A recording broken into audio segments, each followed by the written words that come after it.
How's it going, and welcome to No Fun Alloved's guide series on Curse of Strahd, a 5th edition module. In today's video, we're going to be taking a deep dive into Patrina Velikovna, a character that should not be slept on. Of course, there is going to be a ton of spoilers, so players do not watch this, but DMs that want that added insight, go ahead and stick around because we have a lot to cover.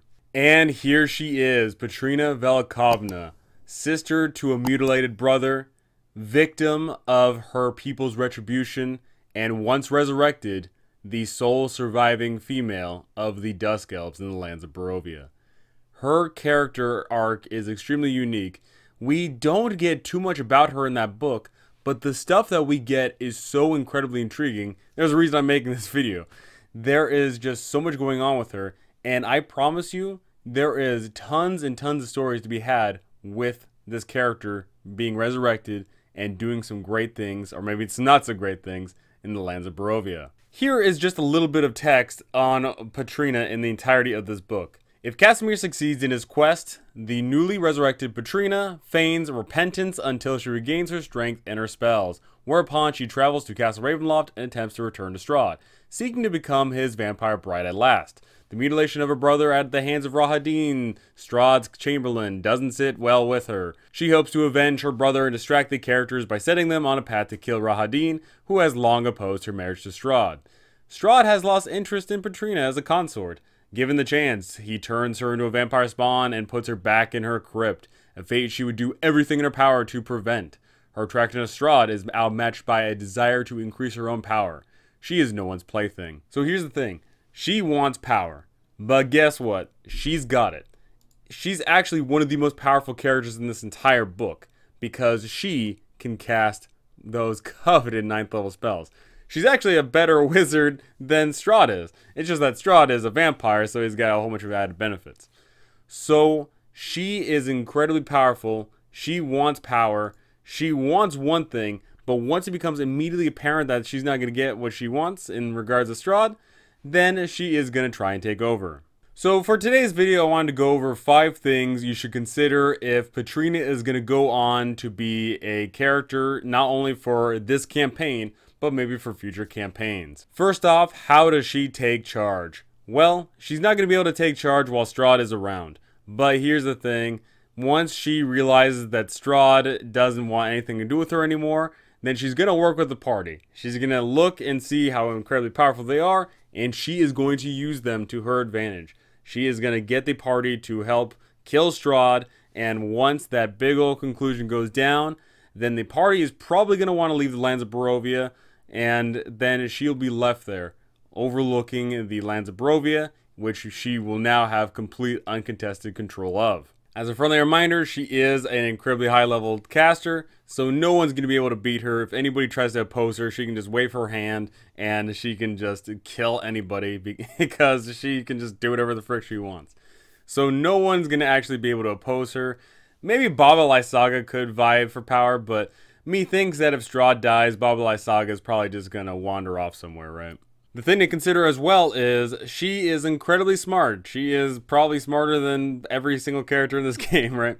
So she is going to put up some safeguards. She is going to reshore her defenses, and she's going to do everything in her power to make sure that nothing stands in our way. So now we get on to number 2. What does she do now?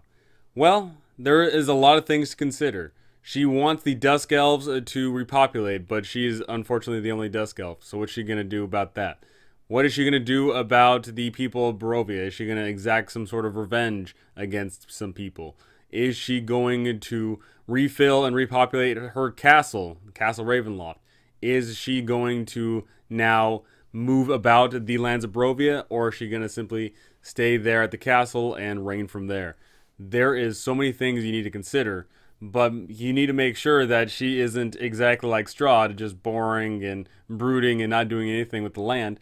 She is probably going to have a more hands-on approach because she wants to get things done, and she wants things done in her way. Now, as mentioned before, this could be done in the same campaign that you're running, or it could be a future campaign. You could be running Curse of Strahd and then take a break and then run Curse of Patrina later on. But no matter which way you run it, make sure that the timeline syncs up. But I will say that if you are running it as a future campaign, you could easily have it where the players get swept up in the mist. Even though they're the same characters, maybe they come back to the lands of Barovia, and it's maybe 100 or 200 years later, and everything's changed. I think that's a perfectly fine and fair way to go about changing the lands of Barovia in a sensible manner. So what does the world look like now? Once she has complete reign and control over the lands of Barovia, what is she going to make the world look like? She's probably going to try and make this place better. She's going to probably make sure that her people are well cared for, while at the same time she's also going to ensure that there isn't any foolery or trickery or nonsense going on. She is going to exact a new rule in this lawless land. She is going to try and have a unified government where all of the towns are under her barony, which makes sense. You know, there should be some sort of tithing and some taxes involved in all this fun stuff. Now, this isn't to say that the world is still untamed. There still could be all these present forces about, right? There could be a whole bunch of druids and barbarians that oppose these governments, and there could be all these nasty werewolves still skulking around the forest, and there could still be these witches that are opposing them. There could be all these antagonistic forces, all these fun little factions, but the main central government between all the towns is going to be held stronger. Now, what are some campaign ideas we can have for Curse of Patrina? Well, first off, I'm going to recommend Van Richten's Guide to Ravenloft. There is just a lot of great things you can do with that. You could literally just take the land of Barovia and then just look through all those different little domains of dread and then think to yourself, okay, you know, this Dreadlord has this motivation. What are some fun little quests I can do? You can just simply reflavor all of Curse of Strahd, and it wouldn't take that much issue. But if your players have already played through Curse of Strahd, then they're going to see a lot of the motifs. You should probably change things up. You should make sure that, yeah, the locations are the same, but make sure that you flesh out the wilderness a bit more and add some more dungeons, and make sure that the factions are present, and also add a lot of fun subterfuge in town. Once again, make the village of Vallaki this hub where there's a lot of crazy shenanigans going on, but instead of it being dealing with vampire spawn, it could be dealing with a whole bunch of weird cultists, and it can be dealing with people that are racist against dusk elves, and it can be dealing with maybe some people are getting transformed into scarecrows. There's a lot of awesome things you can do with that for sure. But much like running a Curse of Strahd campaign, I truly do think that having Patrina as a more present force would certainly make for a greater time. Because undoubtedly she knows that she's incredibly powerful and can deal with a lot of people. But also is the fact that she's probably going to have a whole bunch of bodyguards and escorts and whatever else. She's not going to be dumb enough to be a lone wizard by herself. She's going to have an entourage. And whenever she walks around or moves around the lands of Barovia, then she'll have that vanguard with her, and she can interact with the people a bit more. She can deal with quelling an uprising. She can deal with some antagonists that are attacking a town, and she can deal with some unruly PCs. Now, while you can sprinkle in a bunch of fun little micro adventures, and you can take whatever you didn't get to use in Curse of Strahd and then just use it for this, what about making her the big bad? How do we present this campaign as a campaign to rival Curse of Strahd?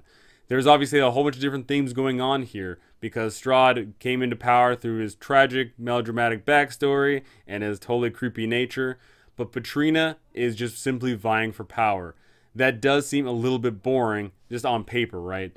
But there is so much more to her than that. You can, of course, have that idea of the Dusk Elf oppression, about how she is doing anything and everything in her power to make sure that the Dusk Elves rise again. To make her truly villainous, you can also have her make dark deals at the Amber Temple. Making her a vampire spawn may be a little bit boring, but maybe she would recognize that that is one of the better ways to get power.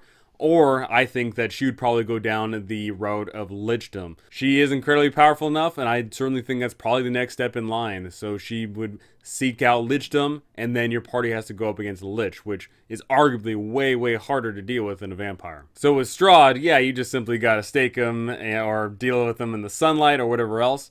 But dealing with a lich, that's tough. You got to find out where that phylactery is. You have to overcome all of her crazy defenses. And her whole castle being a lair would be absolutely detrimental to the party's advances.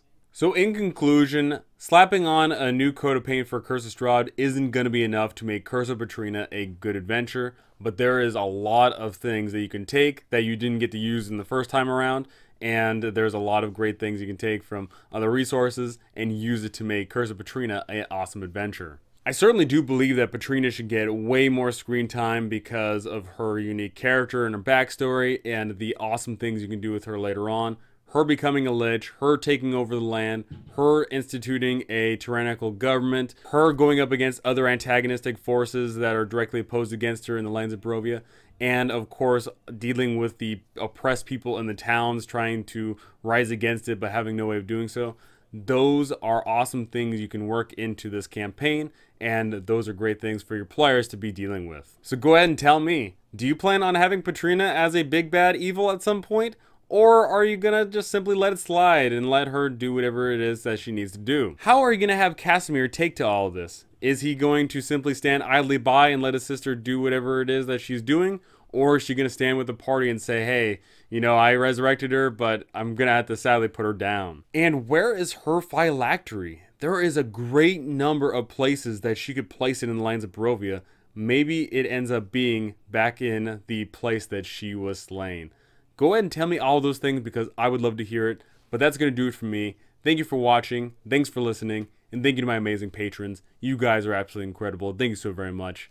And I cannot wait to see you all in the next one.